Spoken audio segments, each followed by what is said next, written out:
Vou falar rapidamente, então, porque eu acho que esses da USP, a gente já falou tanto em sala de aula, eu dei livros para vocês lerem. Então, você sabe, a USP é aquela coisa, às vezes você lê uma questão de literatura e você fala, gente, mas o que que isso tem a ver com literatura? É geografia, é história, enfim, ela gosta de tudo, né? Ela gosta de fazer, são realmente é, questões muito bem trabalhadas, parece que a pessoa fica 10 anos fazendo a questão. Mas o que que vai cair? O poema de Gregório de Matos, que é o barroco, depois Quincas Borba e a Relíquia, que é o realismo, depois vem Claro Enigma, Angústia, que é da segunda geração modernista, aí vem Mayombe, que é literatura contemporânea, do Pepe Tela, lá de Angola, depois vem Campo Geral, que é terceira geração modernista, do Guimarães Rosa, aí Romanceiro da Inconfidência e Nove Noites. Vamos lá. Poemas escolhidos de Gregório de Matos. A gente se lembra que o barroco, como eu falei do Padre Antônio Vieira agora mesmo, tem o cultismo e conceptismo. O cultismo é o jogo que você faz com as palavras, né? Você usa muito antíteses, muitos paradoxos e tudo mais, para fazer um complexo jogo de palavras em que o leitor fica confuso na leitura. O conceptismo já busca a argumentação. Gregório de Matos usa essas duas coisas, tá? Ele usa muito a didascália. O que que significa isso? Títulos longos no poema. Os títulos são imensos, às vezes mais longos que o próprio poema. Tá? E usa muito paradoxos. Depois eu coloquei aqui que o Gregório de Matos, na verdade, ele não tinha intenção nenhuma de fazer crítica social, de disso ou daquilo, nada interessava a Gregório de Matos, e tudo interessava, porque ele falou de tudo. Então ele fez uma poesia satírica, em que ele critica qualquer tipo de pessoa, fez uma literatura amorosa, fez uma literatura reflexiva e religiosa. Né? Exatamente por não se engajar em nada, ele acabava falando de tudo, né? Na poesia satírica, como eu mostro aqui para vocês, ele é chamado de boca do inferno, porque ele faz uma crítica a todos, ao clero, a gente do povo, a gente da nobreza, a branco, a negro, a estudante, a velhos, a qualquer pessoa, ele não poupou ninguém. A própria Bahia, que ele tanto amava, ele não poupou. Muito criativo e muito original naquilo que ele faz, né? E em alguns momentos ele usa expressões que não são muito literárias, são muito de mau gosto. Olha o que ele fala para o governador Câmara Coutinho. Nariz de emborno com tal sacada que entra na escada 2 horas primeiro que seu dono, porque Câmara Coutinho tinha um nariz imenso, né? Então ele não poupa ninguém. É uma pessoa assim que não tem papas na língua, né?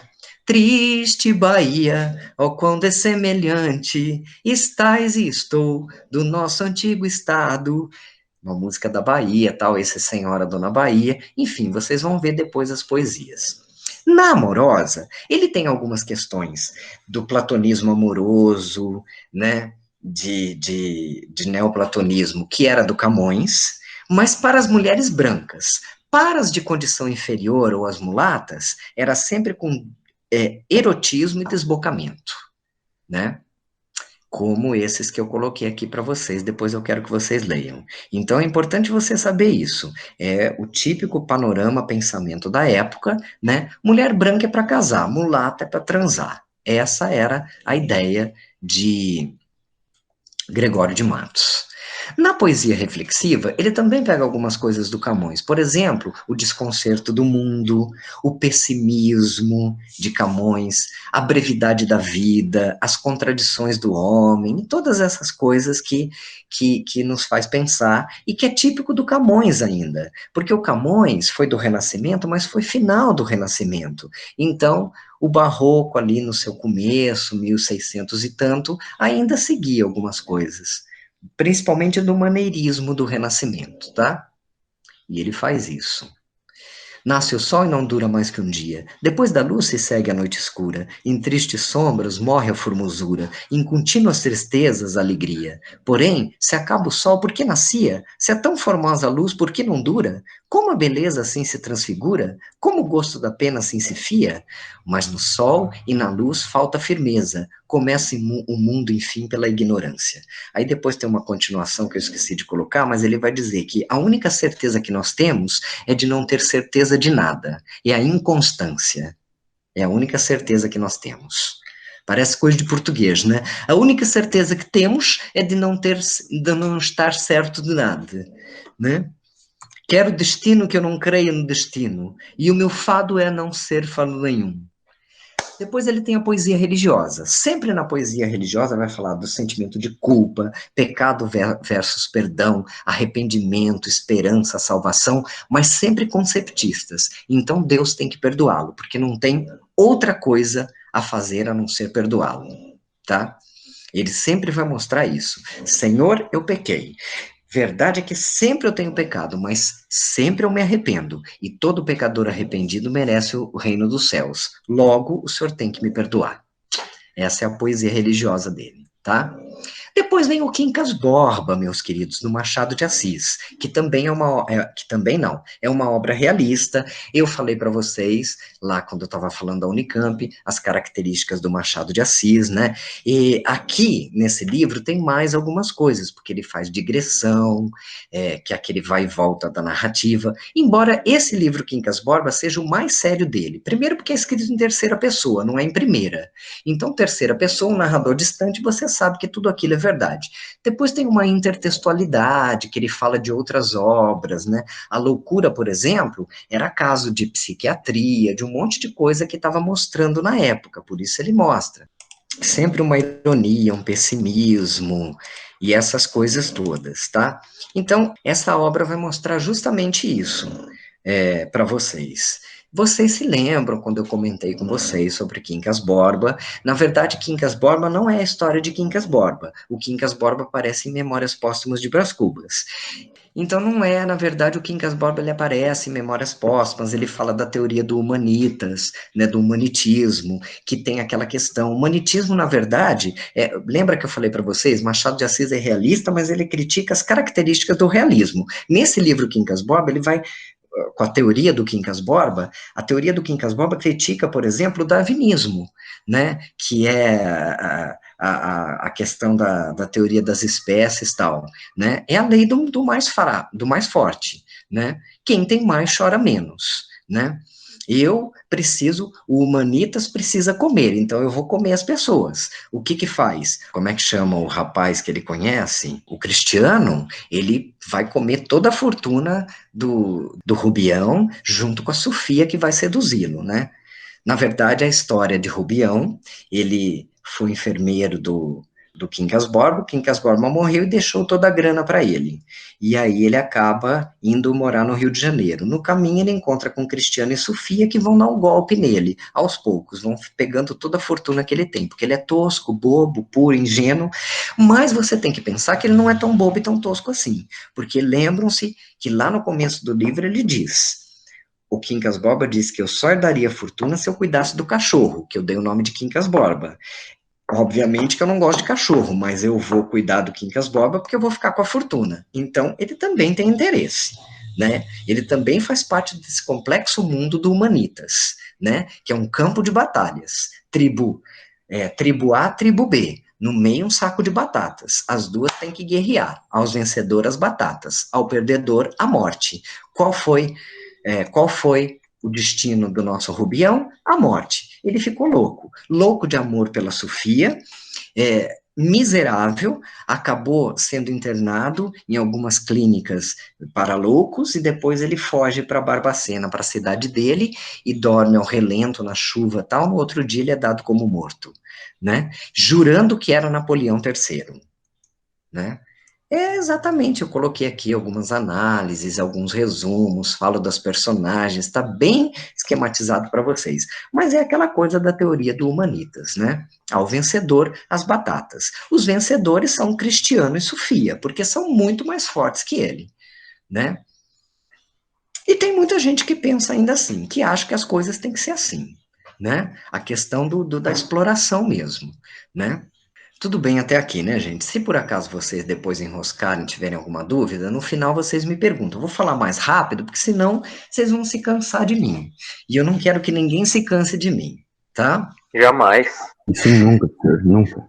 Maravilhosos. Depois vem uma obra de Eça de Queiroz, que é um homem português, e que também está presente no realismo. Os dois são contemporâneos, Machado de Assis, Eça de Queiroz.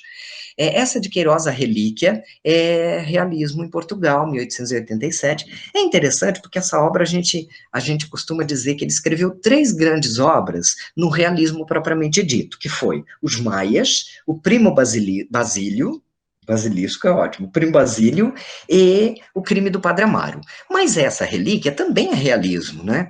Na verdade, ele vai mostrar nesta obra a questão do fanatismo religioso e a questão da safadeza, né? Da vaidade, dos jogos de interesses, né? É a história de Dom Raposo, né? Que o raposão, como a gente chama, e a gente sabe que raposo é esperto, então ele é um espertalhão. E ele não tem mais nada o que fazer da vida, ele acaba morando com uma tia, que ele chama de Titi, né? Só que essa tia é carola, e ele precisa ser carola também, ele detesta essas coisas. Aí ele vai, ele que está nos contando a história, tá? É importante você lembrar disso. E ele vai ficar com a tia e se fazer de um grande fiel, mas torcendo para que ela morra logo. E aí vocês, eu acho que eu já devo ter comentado com vocês, mas vou falar então rapidamente qual é o destino, né, dele.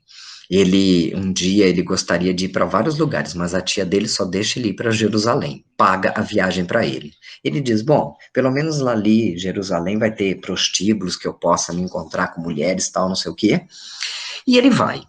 Lá ele acaba se encontrando com filósofos, ele acaba tendo um certo arrependimento, a fé dele parece que dá uma melhorada e que ele vai acreditar em alguma coisa. Então depois ele desiste disso também.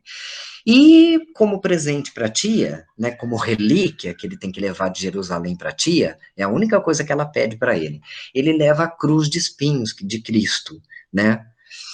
Mas, meus queridos, na hora de embrulhar, ele confunde o embrulho da cruz, da coroa de espinho, com uma camisola de uma prostituta que ele tinha ganho. E quando ele volta, a tia faz uma cerimônia, convida várias pessoas, ela não vai abrir o presente no momento que ele chega, só depois do jantar maravilhoso, com padres, com gente importante. E aí, quando ela abre, eis que ela pega a camisola. E na época, todas as prostitutas tinham um tipo de camisola diferente. Então, ele acaba descobrindo tudo, a tia o deserda, né? E no final ele descobre que a tia deixou para ele, eu acho que só uns óculos como herança. Esse é o destino dele, né? Mas é um esperto sempre, tá? É muito importante porque com isso você acaba se lembrando o seguinte, que ele faz uma crítica. São três coisas que ele acaba criticando essa de Queiroz. Ele critica a própria igreja, né, aqueles que fazem a igreja, padres, religiosos, essas, né, aqui no caso ele está criticando a igreja e aquelas pessoas carolas, que têm uma fé idiota e que não representam nada, né, na verdade não vão chegar a lugar nenhum. Tanto Dom Raposo, que é uma fé falsa, quanto a da tia também, que é uma fé exagerada que não chega a lugar nenhum. Mas ele também critica a burguesia e critica o império, tá? A política. E nesse livro ele vai criticar isso. Depois eu ponho aqui toda uma análise, tudo bonitinho, uma coroa de espinhos. Depois nós temos que chegar a Carlos Drummond de Andrade. Carlos Drummond de Andrade é a segunda geração, como vocês se lembram, que vai de 30 a 45. Todos nessa geração são engajados, denúncia social, aquela coisa que a gente comentou tanto nas minhas aulas, vocês estão cansados de ouvir, mas o nosso Carlos Drummond, ele tem fases. A primeira dele é pós semana de 22. Então ele vai fazer todas aquelas características da semana de 22, que é poema piada, humor, etc. A segunda fase dele são os problemas sociais. Então ele vai fazer uma denúncia da guerra, que é típica dessa geração aqui. Né? Vai fazer uma denúncia da Segunda Guerra, da ditadura Vargas e tudo mais. A terceira fase dele é justamente a do livro Claro Enigma, né, que é a fase metafísica, segundo a crítica, a melhor dele. Ele volta-se para a tradição clássica, para poemas clássicos metrificados, mas também usa outra forma, verso livre branco também, tá? Apesar dele recusar os temas sociais, em alguns momentos ele usa o tema social, mas geralmente com uma desilusão ideológica. Vejam, vocês sabem que todos eram comunistas nessa época, tinham a União, a Rússia como símbolo de toda a construção de um bem comum, tal. Depois que acabou a Segunda Guerra Mundial, eles acabam se decepcionando com tudo isso. Então, é esse a grande chave do livro, tá? A grande chave do livro, Claro Enigma. E ele é muito bem explicitado, é um paradoxo isso pra gente, né? Um oxímoro não, esqueci o nome da palavra, que é uma parte do paradoxo.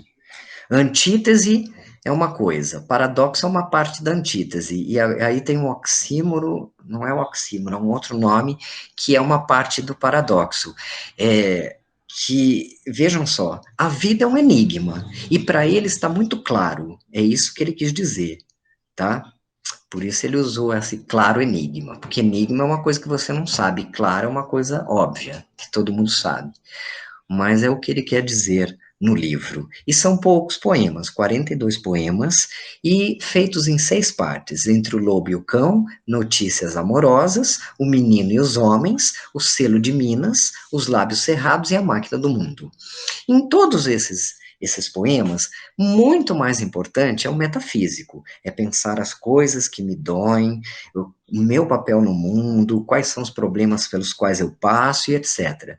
Mas em muitos momentos ele também vai denunciar o social, em alguns momentos ele vai falar do amor, pessimista, mas vai falar do amor, em outros ele vai falar que o amor é lindo, né? É importante a gente saber que é uma fase metafísica, mas que ele acaba usando todas as características da obra dele, né? E, portanto, ele vai falar de Tabira, que é a cidade onde ele nasceu, ele vai falar da família, principalmente o menino e os homens, que ele vai falar do pai dele, a relação muito distante que ele teve com o pai, né? Em Selo de Minas, ele vai falar da questão de Tabira, Minas Gerais, de todo homem que vive no interior. Ele fala de amigos também nesse livro. Ele também fala de, de problemas sociais, como eu disse para vocês. Ele usa a metalinguagem, como se fazer poema e tudo mais. E o último poema é um poema quase um livro inteiro, que chama A Máquina do Mundo. A gente sabe que a Máquina do Mundo é aquela parte de Camões em que a deusa Tétis, depois que o Vasco da Gama conquista o. Que merda que é aquela. Conquistam as Índias, quando eles estão voltando, eles ganham de presente a Ilha dos Amores e tal, e depois que isso acontece, a deusa Tétis chama o Vasco da Gama, o leva até o alto de um monte e mostra a máquina do mundo, todas as estrelas, todas as constelações, e ela diz: só os deuses podem ver isso, vocês são os primeiros homens que estão vendo. A máquina do mundo estava falando. Então, ele usa essa máquina do mundo. Um belo dia ele está caminhando na rua, um homem caminhando na rua, e de repente a máquina do mundo diz que vai mostrar para ele toda a verdade do universo, vai fazer ele desvendar todo o universo. Aí ele pensa: meu Deus, somente os deuses podem ter essa clarividência de saber tudo, de conhecer a máquina do mundo, como é o universo e tal. Mas em um determinado momento ele diz o seguinte: Thank you. Obrigado. Eu não quero saber. Aí abaixa a cabeça e continua caminhando, como o bom mineiro. Ele não quer saber a verdade das coisas. É lindo esse poema, lindo. Pena que é tão longo, aí a gente lê e se cansa no terceiro verso. Falei, tá? Aí eu pus aqui alguns. Esse primeiro você já vê que ele já está negando o momento histórico, ó. Escurece, e não me seduz tatear sequer uma lâmpada, pois que aprove ao dia findar, aceito a noite. E com ela aceito que brote uma ordem outra de seres e coisas não figurativas, não figuradas. Braços cruzados. Agora, ó, ele não tem mais o sentimento do mundo, as mãos. Agora são braços cruzados. Então, por aí você vê que ele começa a pensar só as coisas de dentro, tá? Oficina irritada, que é uma metalinguagem, e amar, que é maravilhoso. Que pode uma criatura, senão entre criaturas amar? Amar e esquecer, amar e malamar, amar, desamar, amar, sempre, até de olhos vidrados, amar, é o que eu faço, gente. Eu amo de olhos fechados. E como dói. Continuando, Angústia de Graciliano Ramos também é da segunda geração, tá? Segundo tempo modernista. Bom, a gente sabe que Graciliano Ramos é um escritor ultra engajado, é o mais de todos, e que a grande diferença dele para os outros, e por isso ele é melhor, porque ele entra na psicologia dos personagens. Tá? Esse livro é a história do Luiz da Silva, né? Não tem muito o que falar, então eu só vou fazer um breve resumo para vocês, depois vocês leem com mais intensidade. Eu ponho até assim alguns pontos do que pode ser comparado na USP esse livro com qual outro que tem proximidade. Mas o Luiz da Silva, ele é um cara que é funcionário público, não ganha quase nada, miserável, coitadinho, pobre, e aí ele trabalha junto com o Julião Tavares, que é um cara burguês, rico, e não tá nem aí para as pessoas, mau caráter. Ele conhece Mariana, o Luiz da Silva. Ele acaba dando todo o dinheiro que ele tinha para ela, um monte de coisa, para os dois se casarem. Mais ou menos eles marcam o casamento, vai ser tudo muito lindo, maravilhoso. Mas eis que a Mariana, que é um pouco interesseirinha, vamos dizer assim, ela descobre Julião Tavares, vê que ele é um cara burguês, não sei o que, resolve nem mais olhar na cara de Luiz da Silva, e passa a ter um caso com o Julião Tavares. Mas Julião Tavares gosta de mulher apenas para transar, não para se casar ou qualquer coisa do gênero. E aí o que acontece? Depois que ele transa com a menina, ele larga, e a menina acaba ficando grávida. E isso incomoda tanto o Luiz da Silva que no final do livro ele acaba enforcando o Julião Tavares com uma corda e colocando numa árvore para todos pensarem que ele cometeu suicídio, né? Por isso o livro se chama Angústia. É angustiante o livro. Pois, tem um livro, meus queridos, do escritor Pepe Tela, que é de Angola. Aí a gente tem que pensar, como eu sempre digo para vocês, vocês têm que pensar em todas as questões, quando se fala de USP, em todas as questões relativas aos países que eram colônias de Portugal na década de 70. Angola, Moçambique, Cabo Verde e tantos outros, né?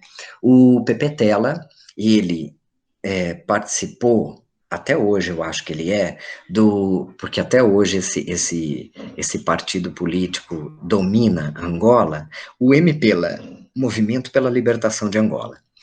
Então ele participou ativamente disso, lutou em Mayombe. Mayombe é uma floresta que para eles representa como é que chama aquele deus que levou fogo, conhecimento para as pessoas? Putz, eu esqueci o nome desse Deus. Quem lembrar, por favor, me diga. Prometélio? Hã? Prometeu? Prometeu. O Prometeu. O Mayombe representa isso, porque é nessa floresta que pega uma parte de Angola e etc., do Congo e tal, que é nessa floresta em que aconteceu grande parte da luta que os angolanos fizeram contra Portugal. Foi ali que aconteceu para que depois, em 1975, Angola conseguisse sua independência, em 70, Angola conseguisse sua independência. A gente sabe que depois da independência teve uma briga para ver qual partido dominaria Angola. Eu acho que durou até 1990 e tantos, eu não me lembro muito bem. Enfim, o nosso querido Pepe Tela participou disso. Então, em 1980, ele escreveu esse romance, justamente para fazer uma reflexão a respeito disso, para mostrar que nem sempre as coisas acontecem do jeito que todos esperavam, porque enquanto não houver uma nação em que todos tenham o mesmo pensamento, as coisas não darão certo. E a gente sabe que em Angola tem muitas tribos e cada tribo tem a sua maneira de conceber as coisas. Logo, cada um tem um tipo de pensamento e essas várias vozes nunca vão chegar a um acordo comum. Por isso Angola continua miserável, segundo Pepe Tela. né? No livro, então, ele vai mostrar justamente esse momento, que as tropas portuguesas estão ali guerreando contra os povos de Angola para dominar aquele lugar, tá? E o livro, a gente vai Alô? ter um narrador em terceira pessoa, e além desse narrador, no final de cada capítulo tem uma das personagens contando sua vida. Por isso a gente diz que o foco narrativo é polifônico, são várias vozes. Obviamente que tem um narrador em terceira pessoa, né? E depois são várias vozes dos outros personagens do livro. Muitos dizem que talvez o narrador seja o sem medo, porque é o único que não aparece na polifonia e é o mais importante personagem da obra. Pode ser, tá? Mas é mais ou menos isso. Então a gente vai ver a luta desse povo contra os invasores portugueses, tá? Vamos ver em determinado momento a mulher, o papel da mulher numa sociedade, uma mulher livre, independente como a Undina, ela é extraordinária, tá? Aí depois vai ter, já da terceira geração modernista, que é o Guimarães Rosa. A gente sabe que o Guimarães Rosa, primeiro que ele faz uma revolução na palavra, né? Assim como todos os escritores do terceiro tempo, que vai de 45 a mais ou menos 1960. Bom, o Guimarães Rosa, então, tem essa característica. Ele usa arcaísmos, né, que são palavras antigas para a época, ele usa neologismos, mistura principalmente palavras do alemão junto com a língua portuguesa. Ele usa o que mais? Um regionalismo universalizante, porque ele fala da região, que é Minas, mas aquilo que ele fala da região é universal, porque ele fala do amor, da vingança e tantas outras questões que são universais, né? Ele imita a voz do jagunço, do sertão mineiro, mas vamos dizer que ele recria essa linguagem, não é propriamente a linguagem deles, ele faz uma recriação disso, né? E trabalha geralmente com a dimensão metafísica do homem, né? Essas questões de Deus e o diabo, o certo e o errado, o pecado e o perdão, essa dualidade existencial, ele gosta muito de trabalhar, tá bom? Esse livro, o Campo Geral, na verdade, faz parte de um outro livro que se chama Manuelzão e Miguelim. Né? Manuelzão e Miguelim é um livro que tem dois contos, Miguelim e Campo Geral, e o outro que é a história de Manuelzão. Campo Geral é a história de Miguelim. Miguelim é um rapaz, né? E o livro simplesmente vai mostrar isso, a vida desse menino nesse campo, né, nesse espaço, nesse interior do sertão mineiro. Então vai mostrar uma mãe que a gente sabe que ela tem casos com outros homens, né, que ela é meio assim, não consegue se controlar. Vai mostrar o irmão dele, uma das partes mais bonitas do livro é quando o irmão morre. Vai mostrar pra gente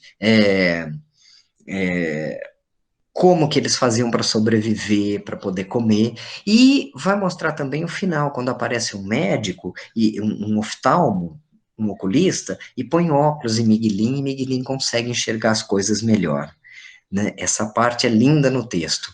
Contando assim para vocês a história e o resumo que depois eu faço, vocês vão dizer, nossa, mas não tem muita coisa mesmo. O interessante é o como ele se escreve, não o que ele escreve propriamente dito. Né? É muito bonito o modo com que ele escreve as coisas. Encanta, tá? Aqui eu pus os personagens para vocês também. Depois o enredo, tá? Aí vem também um livro da Cecília Meirelles, Romanceiro da Inconfidência. Ela é uma escritora super interessante, neossimbolista, vamos dizer assim, tá? Eu falei para você terceiro tempo, na verdade chamam ela de segundo tempo modernista, tá? Desculpa eu ter falado terceiro, segundo tempo modernista, mas ela é contemporânea porque as coisas que ela escreve, até hoje a gente usa, né? E a gente consegue entender muito bem o que ela escreve, então ela parece ser uma escritora contemporânea. A Cecília Meirelles, ela tem aquela coisa de neossimbolismo. Então, as palavras dela têm muita assonância, aliteração. Quando a gente lê, dá para a gente musicar. Tanto é que um cantor chamado Fagner musicou umas 20 músicas dela, uns 20 poemas dela, tá?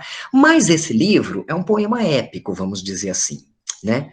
Que ela fez em 53. Ela resolveu contar Romanceiro da Inconfidência. Romanceiros são romances, poemas curtos, épicos líricos, tá? Esse é o significado. Ela resolveu, então, nesse livro, fazendo um resumo geral, ela resolve contar a história de Minas Gerais, né? Desde o fim do século XVIII até pouco tempo, mas principalmente ela vai falar da Inconfidência Mineira, essa questão do, até a gente pode dividir a obra em três partes, tem a parte do ouro, que ela fala do ciclo do ouro, depois do ciclo do diamante, e depois do ciclo da liberdade, né, ascensão e queda deste lugar. Né? Então ela vai mostrar, vai falar daqueles poetas que a gente conhece, porque ela vai falar também do arcadismo, vai falar de Cláudio Manuel da Costa, Tomás Antônio Gonzaga, Alvarenga Peixoto, Silva Varenga. Ela vai falar também do Joaquim Silvério, dos traidores, dos que delataram os inconfidentes, vai falar de ambição, né? A ambição do ouro e do diamante, vai falar de algumas pessoas que ficaram loucas por amor, vai falar do amor, por causa do livro de Tomás Antônio Gonzaga, Marília de Dirceu, enfim, é uma homenagem que ela faz. É uma obra que eu considero, assim, muito exaltada, né? Eu acho que, eu não gosto muito de ler essa obra, que eu acho, não foi bem assim, essa época de Minas, Tiradentes e essa coisa toda.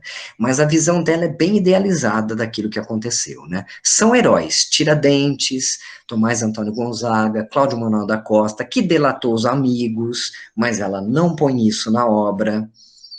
É, Alvarenga Peixoto, ela fala de todos esses poetas, tá? Mas é um livro assim, e chama Romanceiro justamente por isso, porque são poemas bem curtos, exaltando esse povo. Ele é épico, porque ele fala da grandiosidade de um povo, mas também é lírico, porque é a emoção dela que ela traduz, certo? E aí tem uns resuminhos aí para vocês, tá? Não sei se vocês vão gostar de ler. Depois tem Nove Noite. Nove Noite, meu Deus do céu. Nove Noites, isso que dá a gente escrever rapidamente, né? Nove Noites é a história de Bernardo Carvalho, que está vivo ainda, um escritor que escreve na Folha de São Paulo, ele também escreve em algumas colunas da revista Veja, um cara muito engajado ultimamente e tal, mas esse livro ele fez em 2002 e ele quis estudar, ele realmente, o Bernardo Carvalho fez um estudo sobre um antropólogo que viveu com os índios na Amazônia durante um tempo, e aí ele resolve contar a história desse antropólogo, né? É narrado em primeira pessoa, mas o livro fica meio louco. O João adorou esse livro, ele comentou comigo. Eu também adorei, achei assim bastante interessante, porque ele é um misto de biografia, porque vai contar a história desse Bunhiel Quine, mas também tem um pouco de reportagem, tem um pouco de relato de viagem, né? Chama-se Nove Noites porque uma das personagens vai contar para o narrador a história que ele teve com esse antropólogo. Né? Ele vai pesquisar por que esse antropólogo cometeu suicídio, se realmente ele cometeu suicídio ou se não foi uma outra coisa que aconteceu, alguém mandou matar e tal. O livro todo ele vai em busca disso, e ao final ele não descobre nada. Esse é que é a genialidade do livro, tá, gente? Ele realmente não consegue descobrir o que aconteceu no final. E aí eu conto o enredo aqui para vocês, eu acho que quase parte por parte. Não, eu não pus parte por parte. Se quiserem depois, eu tenho um resumo maior que conta parte por parte do livro.